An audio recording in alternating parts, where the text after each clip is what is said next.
Hi everyone. In this quick video, we're just going to talk about how to take an HTML file and preview it in your browser while using Visual Studio Code, and any changes I make on Visual Studio Code, how that reflects in the browser. So it's just a really quick video.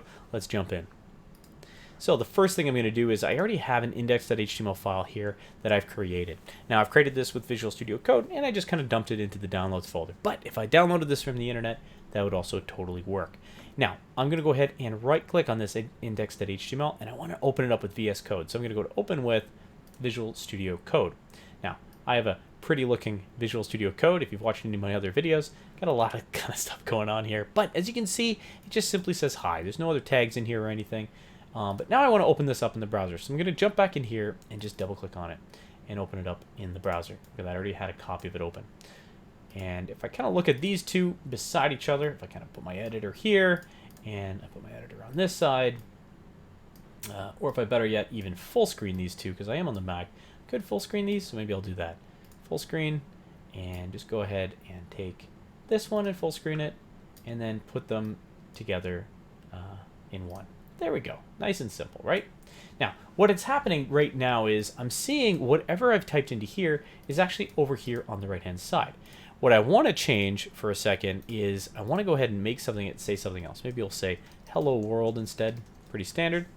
And I'm going to go up to File and Save, or Command S, or if you're on Windows, Control S, to save this file.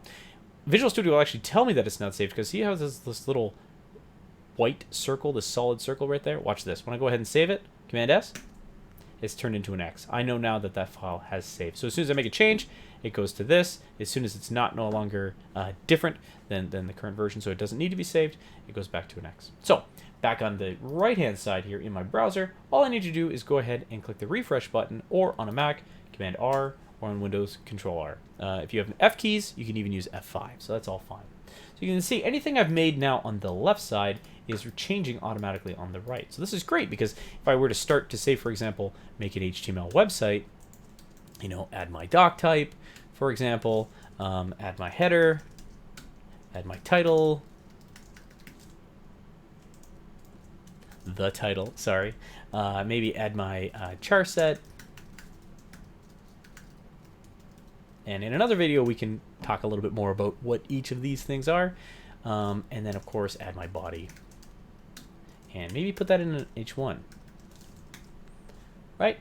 Went through that pretty quickly. But as you can see, these kind of tag pairs, of course, opening tag, closing tag, makes up the body element. Opening H1 tag, closing H1 tag, makes up the H1 element. Text is inside of it. Come on over here, refresh. Boom, look at that. Nice and big, right? Maybe underneath it I have a paragraph. Another example of a block element. And maybe that paragraph I want it to be bold, so I'm going to use an inline element called the strong element. And again, it has to surround the word paragraph. Strong here, save, refresh. Now it says paragraph. Make that a little bit bigger, and that paragraph is bold. You can even add an image. And maybe I'll use image, I'll use little place kitten. I believe that's the, yeah, there it is. Now there's a big picture of a kitten. All right, everybody, that's it. That's a simple tutorial, just in simply how to get that HTML file up on in your browser, so you can go ahead and start your adventure as a web designer. All right, everybody, my name's Chris. Talk to you later.